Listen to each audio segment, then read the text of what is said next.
নমস্কাৰ সকলোকে স্বাগতম জনাইছো আসাম কেৰিয়াৰ পইণ্ট ইউটিউব চেনেলটোলৈ। তো বন্ধুসকল আজিৰ এই ভিডিঅ'টোত আমি আপোনালোকৰ আগন্তুক অনুষ্ঠিত হ'ব লগা এছএছসি জিডি বা এছএছসি এমটিএছ পৰীক্ষাৰ কাৰণে সহায় হোৱাকৈ গণিতৰ আৰু এটা নতুন ক্লাছ লৈ আহিছো। ইয়াতে আমি কিছুমান ইম্পৰ্টেন্ট শৰ্ট ট্ৰিক্সৰ সহায়ত আপোনালোকক কোৱেশ্যনখিনি কৰাই দিবলৈ চেষ্টা কৰিম যাতে এক্সামত গৈ খুব কম সময়ৰ ভিতৰতে আপোনালোকে এনে ধৰণৰ কোৱেশ্যনবিলাক সলভ কৰিব পাৰে। আৰু এটা কথা ইয়াতে আপোনালোকক জনাই থওঁ, আমি এছএছসি জিডি বা এছএছসি এমটিএছ পৰীক্ষাৰ কাৰণে আসামিজ মিডিয়ামত আপোনালোকৰ বাবে কিছুমান ইম্পৰ্টেন্ট পিডিএফ বনাইছো। তো আপোনালোকে যদি অনলাইন কিতাপ কিনিবলৈ যায় তো এছএছসি জিডি বা এছএছসি এমটিএছৰ ভাল কিতাপ আসামিজ মিডিয়ামত নাপায়, সেইকাৰণে আমি আপোনালোকৰ বাবে আসামিজ মিডিয়ামত অল ইম্পৰ্টেন্ট কিছুমান পিডিএফ বনাইছো। তো ইয়াতে অল সাবজেক্টৰ পিডিএফ পাই যাব, ঠিক আছে। আৰু প্ৰাইচটো একেবাৰে কম হয়, কেৱল মাত্ৰ 99 টকা, ঠিক আছে। 99 টকাত অল সাবজেক্টৰ পিডিএফ পাই যাব। তো এই পিডিএফখিনি পাবলৈ আমাক এই নাম্বাৰটোত হোৱাটছআপত মেছেজ কৰিব।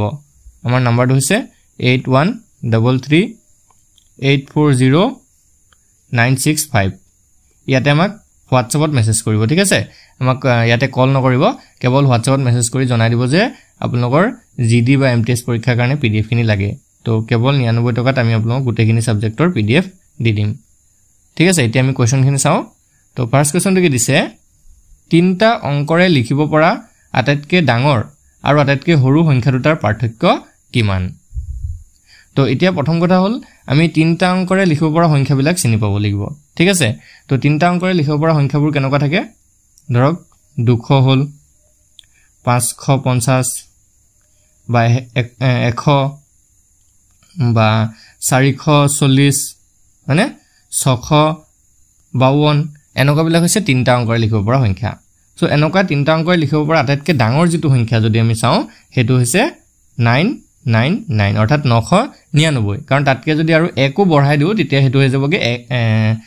1000, যিটোত 4টা অংক আহি যাবগৈ, হ'লনে। সো 3টা অংকৰে লিখিব পৰা আটাইতকৈ ডাঙৰটো হৈছে এইটো 999। আৰু সুধিছে আটাইতকৈ সৰু সংখ্যাটো, তো 3টা অংকৰে লিখিব পৰা আটাইতকৈ সৰু সংখ্যাটো হৈছে 100, ঠিক আছে। 100 কাৰণ তাতকৈ যদি আমি 1 কমাই দিওঁ তেতিয়া হয়তো হৈ যাব 99, আৰু 99 হ'লে এইটো 2টা অংকৰ হৈ যাবগৈ, হ'ল। বুজি পাইছে? এতিয়া আমি গম পালোঁ যে 3টা অংকৰ লিখিব পৰা আটাইতকৈ ডাঙৰ সংখ্যাটো হৈছে 999 আৰু আটাইতকৈ সৰু সংখ্যাটো হৈছে 100। এতিয়া সিহঁত দুটাৰ পাৰ্থক্য সুধিছে, পাৰ্থক্য মানে বিয়োগফল কৰি দিলে হ'ল, ঠিক আছে। বিয়োগ কৰি দিলে হ'ল। তো এইটো 9 হ'ব, এইটো 9 হ'ব, 9ৰ পৰা 1 গ'ল থাকিলে 8। তো আমাৰ যিটো আনসাৰ এইটো হৈ যাব 899, 899। সো 899 কোনটো অপশ্যনত আছে? অপশ্যন চিত আছে। অপশ্যন চিটো হৈ গ'ল শুদ্ধ উত্তৰ। বুজি পাইছে? একেবাৰে সহজ হয়, ইমান টান আপোনালোকৰ কোনো ইয়াতে কথা নাই, একদম সিম্পল। আপোনালোকে খালি প্ৰশ্নটো বুজি পালেই হ'ল। সেইকাৰণে কুৱেশ্যনটো 2-3 পঢ়ি চাই তাৰপিছতে এনসাৰটো কৰিবলৈ যাব, ঠিক আছে। এতিয়া আমি আগবাঢ়ো নেক্সট কুৱেশ্যনটোলৈ। নেক্সট কুৱেশ্যনটো কি দিছে, তলৰ কোনটো সংখ্যা 9ৰে বিভাজ্য? এতিয়া যিকোনো সংখ্যা এটা যদি দিয়া থাকে, ঠিক আছে, সিম্পল সৰু সৰু সংখ্যা দিয়া থাকিলে বাৰু আমি 9ৰে হৰণ কৰি গম পাই যাম যে 9ৰে বিভাজ্য হ'ব। এনেকুৱা ধৰণৰ যদি ডাঙৰ ডাঙৰ সংখ্যা দিয়া থাকে তেতিয়া সেই সংখ্যাটো 9ৰে বিভাজ্য হয় নে নহয় আমি কেনেকৈ গম পাম? তো তাৰে এটা সিম্পল ট্ৰিক্স আছে। ট্ৰিক্সটো হৈছে এনেকুৱা, আমি অপশ্যনৰ থ্ৰুৱেদি যাব লাগিব। এই কুৱেশ্যনটোৰ এনসাৰ উলিয়াবলৈ হ'লে অপশ্যনৰ থ্ৰুৱেদি যাব লাগিব, মানে অপশ্যনকেইটা চাব লাগিব। তো প্ৰথম অপশ্যনটো চাওকচোন কি দি আছে আমাৰ, 24671। এতিয়া ইয়াতে যিকেইটা আমাৰ ডিজিট আছে, তো 246741 সংখ্যাটোত যিকেইটা ডিজিট আছে সেইকেইটা আমি প্লাছ কৰি চাব লাগিব এবাৰ, মানে 2 + 4 + 6 + 7 + 4 + 1 এইটো যোগ কৰি চাওক কিমান ওলায়। তাৰপিছত মই কৈ আছোঁ কি আমি কি কৰিব লাগিব। তো এইটো যদি যোগ কৰি চাওঁ আমি কিমান ওলায়, 2 × 4 = 6, 6 × 12, 12 হাতে হৈ গ'লগৈ 19, 19 × 4 = 23, 24 হ'ল। আমি কিমান পালোঁ? যোগফলটো 24 পালোঁ। এতিয়া চাওক এই 24টো 9ৰে হৰণ যায় নেকি, বা 9ৰ ঘৰ নেওতাত আমাৰ 24টো আহে নেকি? তো আমি যদি চাওঁ 9ৰ ঘৰ নেওতাত 24টো নাহে। সো গম পালোঁ যে এই গোটেই সংখ্যাটো 9ৰে বিভাজ্য নহয়, হ'ল। বুজি পালে? এতিয়া কৰিব লাগে কি, যিটো আমাৰ সংখ্যা দিয়া থাকিব সেই সংখ্যাটোৰ গোটেইকেইটা ডিজিটক প্লাছ কৰিব, প্লাছ কৰি চাব যে 9ৰে হৰণ যায় নে নাযায়। তেতিয়াই গম পাই যাব সেই গোটেই সংখ্যাটোক 9ৰে হৰণ যাব নে নাই, হ'ল। এই অপশ্যনটো গুচি গ'ল। এতিয়া আমি বি অপশ্যনটোলৈ আহোঁ। বি অপশ্যনটোত আছে 1, ডাইৰেক্ট মই যোগহে কৰি দিছোঁ দেই, 1 + 6 + 0 + 6 + 8 + 6 এইকেইটা যদি যোগ কৰে কিমান হ'ব? 6 × 7, 7 × 6 হৈ গ'লগৈ এইফালে 13, 13 × 8 হৈ গ'লগৈ 21 × 6 = 27। কিমান পালোঁ আমি? 27 পালো টোটেল এতিয়া 27 তো চাওক 9 ঘৰ নেউটাত আহে 9 গুণ 9 9 দুগুণ 18 9 3 গুণ 27 তো 27 তো আমি গম পালো যে 9 ৰে হৰণ যায় সো গুটেই সংখ্যাটো বিত যে থকা গুটেই সংখ্যাটোকো 9 ৰে হৰণ যাব তো যদি বি টু অপচন কাৰেক্ট হৈ গল আৰু বাকি দুটা অপচন সোৱাৰ কোনো আমাৰ দৰকাৰে নাই যদিও আপোনালোকে কৰি চাব বিচাৰে এক্সামত তো নকৰিব এনে যদি আপোনালোকে কৰি চাব বিচাৰে এই দুটা সংখ্যা তেতিয়া কৰি চাব পাৰে ঠিক আছে আমি আৰু কৈ নিদো টাইম এনে বেছি হৈ যাবগে সো এতিয়া বুজি পালে ন কেনেকে 9 ৰে বিভাজ্যতাটো চাব সেই সংখ্যাটোৰ গুটেই কিটা ডিজিটত প্লাস কৰি দিব প্লাস কৰি পিনে যেটো আপোনালোকৰ আনসাৰ ওলাব সেই আনসাৰটোক চাব 9 ৰে হৰণ গৈছে নাই যোৱা যদি গৈছে তেতিয়া হৈ গল আৰু যদি নাই যোৱা তেতিয়া নেক্সট অপচন লৈ গুচি আহিব হল বুজি পালে তে নেক্সট তো চাওক কি কৈছে 907364 এই সংখ্যাটোত 9 আৰু 6 সাংখ্যিক মানৰ যোগফল কিমান এতিয়া এটা কথা মন কৰিব সাংখ্যিক মানৰ কথা আমাক সুধিছে তো সাংখ্যিক মানৰ কথা যদি হুধে হেই তাত আপোনালোকে কিন্তু স্থানীয় মানৰ কথা নানিবগে এটা হৈছে সাংখ্যিক মান আৰু এটা হৈছে স্থানীয় মান দুটা বস্তু আছে তো সাংখ্যিক মানটো বেলেগ স্থানীয় মানটো বেলেগ হয় তো দুটা কনফিউজন আপোনালোকে নলব সাংখ্যিক মানটো একদমে সিম্পল কথা হয় 9 ৰ সাংখ্যিক মানটো 9 হয় আৰু 6 ৰ সাংখ্যিক মানটো 6 হয় বেলেগ কোনো ইয়াতে কথা নাই যিয়ে সংখ্যা দিয়া থাকক তাৰ সাংখ্যিক মান হেতুৱে হয় সো 9 আৰু 6 যদি সাংখ্যিক মানে হয় যোগ কৰি দিয়ক 9 6 হৈ যাব 15 আমাৰ আনসাৰটো হৈ গল 15 অপচন এ আছে অপচন এ টো হৈ যাব শুদ্ধ উত্তৰ তো এটো সাংখ্যিক মান হয় যদিহে বুলে স্থানীয় মানৰ কথা দিলে হেতেন এটো চাওক যদিহে স্থানীয় মানৰ কথা দিয়ে তেতিয়া কি কৰিব তো মই এটা সিম্পল সংখ্যা লৈ আপোনালোকক স্থানীয় মানটো ইয়াতে বুজাই দিবলৈ চেষ্টা কৰিছো ধৰক এটা সংখ্যা আছে 364 ইয়াতে যদি হুধে যে 3 ৰ স্থানীয় মানটো কিমান 3 ৰ স্থানীয় মানটো যদি আমি চাও 3 টো কোৰ ঘৰত আছে এটো এবাৰ চেক কৰিব একক দহক নে হতক তো আমি যদি চাও হতকৰ ঘৰত আছে তো সিম্পল 3 ৰ লগত 100 এটা পূৰণ কৰি দিব 3 ৰ লগত 100 পূৰণ কৰিলে কিমান হয় 300 তো 3 ৰ স্থানীয় মানটো হৈ যাবগে 300 তেনেকে 6 ৰ স্থানীয় মানটো 6 আছে দহকৰ ঘৰত তো 6 ৰ লগত 10 পূৰণ কৰি দিয়ক 60 হ'ব 4 ৰ স্থানীয় মানটো 4 ৰ লগত 1 এটা পূৰণ কৰি দিয়ক কাৰণ এককৰ ঘৰত আছে একটো আৰু 4 টো একাৰণে 4 গুণ 4 হ'ব তো এনেকুৱা বিলাক হৈছে সাংখ্যিক মান সৰি স্থানীয় মান আৰু সাংখ্যিক মানটো বুজি পালে 9 ৰ সাংখ্যিক মান 9 6 ৰ সাংখ্যিক মান 6 হল সো এতিয়া আমি নেক্সট কোৱেশ্চনটো লাগবাঢ়ো কি কৈছে 23200 সংখ্যাটো দুই স্থানীয় মানৰ পাৰ্থক্য কি এতিয়া স্থানীয় মানৰ কোৱেশ্চনটো আহিলে অকমান আগতে আপোনাক স্থানীয় মানটো বুজাই দিলো সো এতিয়া চাওক এই সংখ্যাটো ভালকে 23200 এই সংখ্যাটোত দুই স্থানীয় মানৰ পাৰ্থক্য হদিছে তো ইয়াতে চাওক দুটা আছে হয়নে এটা এটো আৰু এটা এটো এতিয়া এই প্ৰথম দুটো এই তলৰ দুটো চাওক আমি যদি চাও একক দহ হতকৰ ঘৰত আছে তো হতকৰ ঘৰত থাকিলে 2 পূৰণ 100 কৰি দিয়ক তো এটো হৈ যাবগে 200 আৰু তাৰ পিছৰ দুটো যেটো আছে একক দহ হতক হাজাৰ অজুতৰ ঘৰত আছে তো ইয়াৰ পিছত 4টা শূন্য লগাই দিয়ক 1 2 3 4টা শূন্য হৈ গল এতিয়া আমাক সুধিছে যে এই দুই স্থানীয় মান দুটাৰ পাৰ্থক্য কিমান এটাটো হৈ গলগে আমাৰ এটো 20000 আৰু এটা হৈ গলগে আমাৰ 200 তো এই দুটাৰ পাৰ্থক্য সুধিছে তো সিম্পল মাইনাস কৰি দিয়ক এটো হৈ গলগে 20000 আৰু এটো হলগে 200 মাইনাস কৰিলে কিমান ওলাই 0 0 10 দুই গল থাকিল 8 এত থাকিলে 9 আৰু এফালে 19800 অপচন ডি আছে অপচন ডি টো হ'ব শুদ্ধ উত্তৰ হৈ গল বুজি পালে চাগে বুজি পাইছে চাগে সো এতিয়া আমি নেক্সট কোৱেশ্চনটো লাগবাঢ়ো নেক্সট কোৱেশ্চনটো কি দিছে দুটা ধনাত্মক সংখ্যাৰ অনুপাত 4:5 আৰু সংখ্যা দুটাৰ গুণফল 1620 হলে বৃহত্তম সংখ্যাটো কি হ'ব এতিয়া চাওক এনেকুৱা ধৰণৰ যদি অনুপাতত কোনো প্ৰশ্ন আপোনালোকৰ দিয়া থাকে তেতিয়া হলে লগে লগে এটা কথা মন কৰিব সেই অনুপাতৰ যেটো আছে ৰেশিওটো আছে সেই ৰেশিওটোক এনেকুৱা ধৰণে ধৰি লব এটা 4 দিয়া আছে এটা 5 দিয়া আছে ন তো এটাক 4x লিখিছো আৰু এটাক 5x লিখিছো হল এটা সংখ্যা আমি ধৰিছো 4x আৰু এটা সংখ্যা 5x হৈ গল এতিয়া এই দুটা সংখ্যাৰ গুণফল দিয়া আছে মানে কি দিছে 4x পূৰণ 5x সমান আমাৰ দিয়া আছে 1620 এতিয়া ইয়াৰ পৰা আমি x ৰ মানটো উলিয়াব পাৰিম তো এটো হৈ যাবগে 4 5 গুণ 20 x আৰু x পূৰণ কৰিলে x স্কয়াৰ আৰু এফালে 1620 তো 20 টো ইফালে গলে হৰণ হ'ব তো ইয়াত থাকি যাব x স্কয়াৰ সমান 1620 আৰু তলত 20 শূন্য শূন্য এটা কাটিলো দুয়ে যদি আমি 162 কাটো এটো 81 হয় সো আমি পালো যে কি x স্কয়াৰ is equal 81 তো x is equal কিমান হ'ব √81 আৰু √81 মানে আমি সকলো জানো 9 তো x ৰ ভ্যালুটো আমি পাই গলো কিমান 9 এতিয়া চাওক আটাতকে আমাৰ কি সুধিছিলে বৃহত্তম সংখ্যাটো সুধিছিলে তো বৃহত্তম সংখ্যাটো ইয়াতে 5x হ'ব তো 5x সমান কিমান হ'ব 5x সমান কিমান হ'ব 5 * 9 5 নং 45 হয়নে আমাৰ এনসাৰটো একদম সহজভাৱে ওলাই গল 45 অপচন বি টু হ'ব শুদ্ধ উত্তৰ হল বুজি পালে চাগে সকলে একদম সহজ হয় প্ৰশ্নবিলাক ইমান টান বুলি আপোনালোকে ইয়াতে ভাবি নলব তো নেক্সট কোৱেশ্চনটো চাওক 60 আৰু 90 ৰ মাজৰ সকলো মৌলিক সংখ্যাৰ গড় কিমান হ'ব তো এনেকুৱা ভলা কোৱেশ্চনত অলপ আপোনালোকৰ টান লাগিব পাৰে বা এই কোৱেশ্চনটোত অলপ কিছুমান কেন্দ্ৰতে নোৱাৰিব কাৰণটো কেলে যে 60 আৰু 90 ৰ মাজত মৌলিক সংখ্যা কিটা কি আছে হেতু নাজানিব পাৰে বাকি আকৌ ইয়াত মৌলিক সংখ্যা কিটা উলিয়াই গড় উলিয়াব কৈছে তো ইয়াতে দুটা কাম আছে আৰু সেই কাৰণে এটোত অলপ টাইমও বেছি লাগিব পাৰে বা নোৱাৰিব পাৰে সকলো সেই কাৰণে এনেকুৱা কোৱেশ্চনবিলাক ভালকে চাব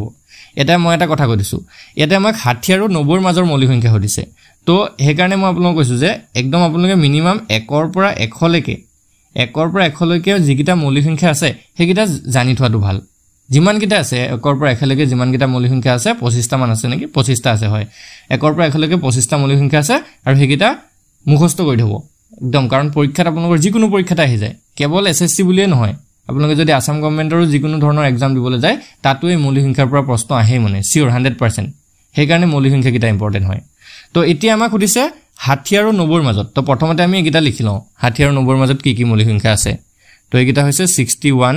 67 71 তাৰ পিছত 73 79 83 আৰু 89 কেটা আছে এটা দুটা তিনটা 4 5 6 7টা এই 7টা মৌলিক সংখ্যা আছে 60 আৰু 90 ৰ মাজত এতিয়া এটা একিটাটো হুদা নাই আমাক এটো হুদা নাই নহয় হুদিছে যে এই মৌলিক সংখ্যা কিটাৰ গড় কিমান হ'ব তো গড় কেনেকৈ উলিয়ায় একদমই সিম্পল কথা যিমান কিটা সংখ্যা আছে ন ইয়াত যিমান 7টা আমি সংখ্যা পালো সেই 7টা সংখ্যাই যোগ কৰি দিও গুটেই কিটা যোগ কৰি দিও 61 plus 67 plus 71 plus 73 plus 79 plus 83 plus 89 গুটেই কিটা প্লাস কৰিলে নহয় তাৰ তলত হাতেৰে হৰণ কৰি দিওক হাতেৰে কেলে হৰণ কৰিলো 7টা সংখ্যা থাকাৰ কাৰণে যদি 6টা থাকিলেতেন 6ৰে কৰিলোতেন 5টা থাকিলে 5ৰে হৰণ কৰিম গড়টো তেনেকৈ উলিয়াই মানে যদি দুটা সংখ্যা থাকে 2ৰে হৰণ কৰিম দুটাতকে কমৰ গড় নোলায় দুটাৰ পৰা বেছি ওলাব যদি 100টা সংখ্যা থাকে 100ৰে হৰণ কৰিলে হ'ল বুজি পাইছে গড়টো তেনেকৈ ওলাই মানে তো এতিয়া সিম্পল ওপৰ কিটা যোগ কৰক হেতু যোগটোটো কৰিব পাৰিব সকলোৱে সো মই ইয়াত আৰু এটো যোগটো দেখাই নাথাকো বহুত দীঘল হৈ যাবগে তো এইটা মই কৰি থৈছো যোগটো 523 হ'ব আপোনালোকে যোগ কৰি চাওকচোন 523 পাইছে নাই তো এটো 523 হ'ব তলত 7 এতিয়া সিম্পল হৰণ কৰি দিয়ক হৰণ কৰিলে ইয়াৰ মানটো লাগে 74.7 ইমান মান ওলাই সো অপচন কোনটোত আছে অপচন বি ত আছে অপচন বি টো হৈ গলগে আমাৰ শুদ্ধ উত্তৰ এনেকৈ গড় ওলাই একদমই সিম্পল কথা সো এতিয়া এটা হোমৱৰ্ক মই আপোনালোকৰ বাবে দিছো এটো হোমৱৰ্ক থাকিলে আপোনালোকে ইয়াৰ কৰি হোমৱৰ্ক মানে নিজে কৰি পিনে আপোনালোকে ভিডিও কমেন্টত আনসাৰটো জনাব পাৰে সো কি কৈছো মই কোৱেশ্চনটো চাওক মই 4টা সংখ্যা দিম সেই 4টা সংখ্যাৰ গড় কিমান হ'ব এটা সংখ্যা হৈছে 21 এটা হৈছে 52 আৰু এটা হৈছে 45 আৰু এটা হৈছে 30 only ঠিক আছে এই 4টা সংখ্যাৰ গড় কিমান হ'ব 21 52 45 আৰু 30 এই 4টা সংখ্যাৰ গড় কিমান হ'ব আপোনালোকে কমেন্টত জনাব পইণ্টতে আপোনালোকে উলিয়াব বা এপ্ৰক্সিমেট যিমান ওলাই আৰু আপোনালোকে তাৰ আনসাৰটো জনাই দিব ঠিক আছে সো এতিয়া আমি আগবাঢ়ো নেক্সট কোৱেশ্চনটোলে নেক্সটটো চাওক এজন ব্যক্তিয়ে এ স্থানৰ পৰা বি স্থানলৈ আহে 10 কিলোমিটাৰ প্ৰতি ঘণ্টাত আকৌ বি স্থানৰ পৰা এ স্থানলৈ আহে 6 কিলোমিটাৰ প্ৰতি ঘণ্টাত ব্যক্তিজনৰ অতিক্ৰম কৰা ৰাস্তাৰ গড় গতিবেগ কিমান হ'ব এতিয়া চাওক ইয়াতে গড় গতিবেগ সুধিছে কিন্তু ইয়াতে গতিবেগৰ কোৱেশ্চন হয় আগৰটোৰ দৰে নহয় যে ইয়াত আমি যদি 10 আৰু 6 10 আপোনালোকে বলে ভাবিলে 10 আৰু 6 দুটা সংখ্যা আছে 2 ৰে হৰণ কৰি দিও 10 আৰু 6 যোগ কৰি পিনে না এটো এনেকে নলাই যেহেতু কি সুধিছে ভালকে এবাৰ চাওক এ স্থানৰ পৰা বি স্থানলৈ যায় 10 কিলোমিটাৰ আকৌ বি স্থানৰ পৰা এ স্থানলৈ উভতি আহে 6 কিলোমিটাৰ হয় নহয় 6 কিলোমিটাৰ প্ৰতি ঘণ্টাত তো এতিয়া ব্যক্তিজনৰ গড় গতিবেগটো কেনেকৈ উলিয়াব তাৰ কাৰণে এটা সিম্পল ফৰ্মুলা আছে ফৰ্মুলাটো হৈছে এটো 2xy ডিভাইডেড বাই x plus y এইটো হৈছে ফৰ্মুলা ইয়াতে x মানে হৈছে যেটো প্ৰথম গতিবেগ দি আছে এটো x মানে 10 আৰু y মানে হৈছে যেটো দ্বিতীয় গতিবেগ দি আছে 6 এইটো সূত্ৰটো মনত পেলাব লাগিব বা এইটো সূত্ৰটো আপোনালোকে নোট কৰি লিখি লওক এটো কেতিয়া কৰিব পাৰিব যেতিয়া ধৰক এনেকুৱা সিচুৱেচন থাকিব এৰ পৰা বি লে গৈছে এটা বেলেগ ধৰক এটো x স্পিডত গৈছে আৰু আকৌ b ৰ পৰা a লৈকে ঘূৰি আহিছে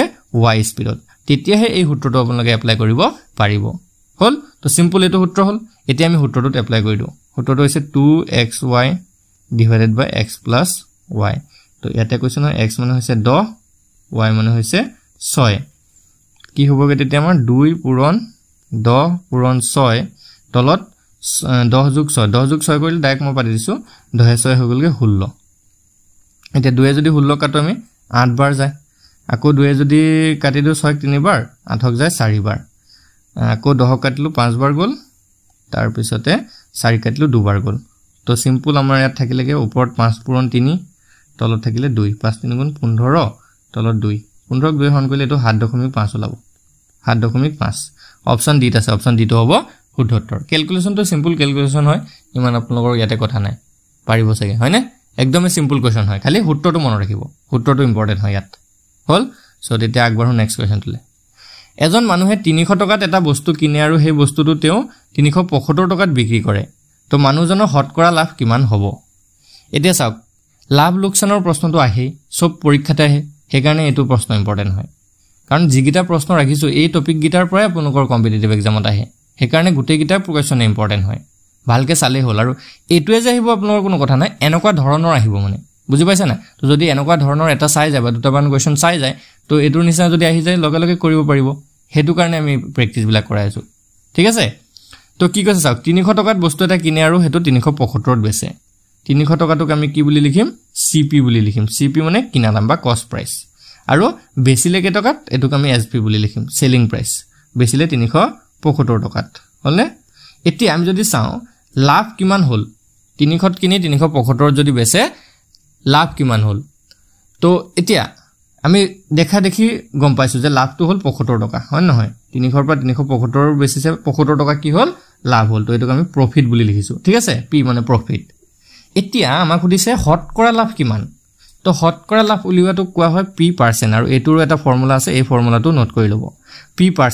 p% কেনেকৈ উলিয়ায় ওপৰত প্ৰফিটটো ৰাখে তলত সিপি ৰাখে আৰু ইনটু কৰি দিয়ে 100% এৰে এইটোৱে হৈছে ফৰ্মুলাটো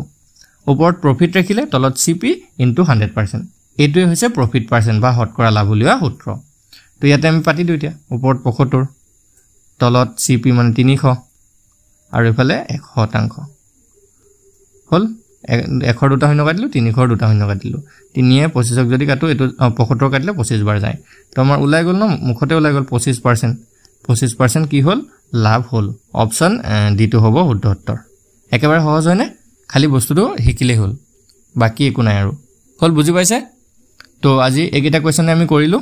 একেটা কোৱেশ্চন যদি ভাল লাগিলে ভিডিওটো লাইক কৰি দিব আৰু আমাৰ চেনেলটো সাবস্ক্ৰাইব কৰি লব কাৰণ এনেকুৱা ধৰণৰ ভিডিও এতিয়া আমি আপোনালোকক ডেইলি দিবলৈ চেষ্টা কৰিম আৰু যদিহে আপোনালোকৰ পিডিএফ খিনি লাগে কাৰণ আপোনালোকৰ এক্সামটো বেছি দিন নাই এতিয়া হৈ আছে সেপ্টেম্বৰ মাজত আপোনালোকৰ অক্টোবৰ মাহটো পাব নৱেম্বৰ আৰু ডিসেম্বৰ তাৰপিছত জানুৱাৰী মানত আপোনালোকৰ এক্সাম হ'বই তো মাজত মাত্ৰ 3 মাহ সময় আছে 3 মান্থত আপোনালোকে প্ৰিপেয়াৰ কৰিব লাগিব অল সাবজেক্টৰ এসএসসি জিডি সো অল সাবজেক্টৰ পিডিএফ খিনি হেকাৰণে হুনকালে লৈ লব তাৰ পৰা বহুতো কোৱেশ্চন কমন পৰিব পিডিএফ খিনি আমাৰ এই নম্বৰটোত WhatsAppত মেছেজ কৰি লব 8133840965 এই নম্বৰটোত আমাক WhatsAppত মেছেজ কৰিব আৰু প্ৰাইচটো যেহেতু একেবাৰে কম হয় কেৱল মাত্ৰ 99 হয় যাতে আপোনালোকে সকলোৱে লব পাৰে আৰু আসামৰ লৰা ছোৱালী বিলাকৰ মেইন প্ৰবলেমটো হৈছে যে অসমীয়াত ভাল কিতাপ নাপায় সো তাৰ কাৰণে তেওঁলোকে ভালকে প্ৰিপাৰেচন কৰিব নোৱাৰে যদি আমি আসামৰ আউট অফ আসামত যাও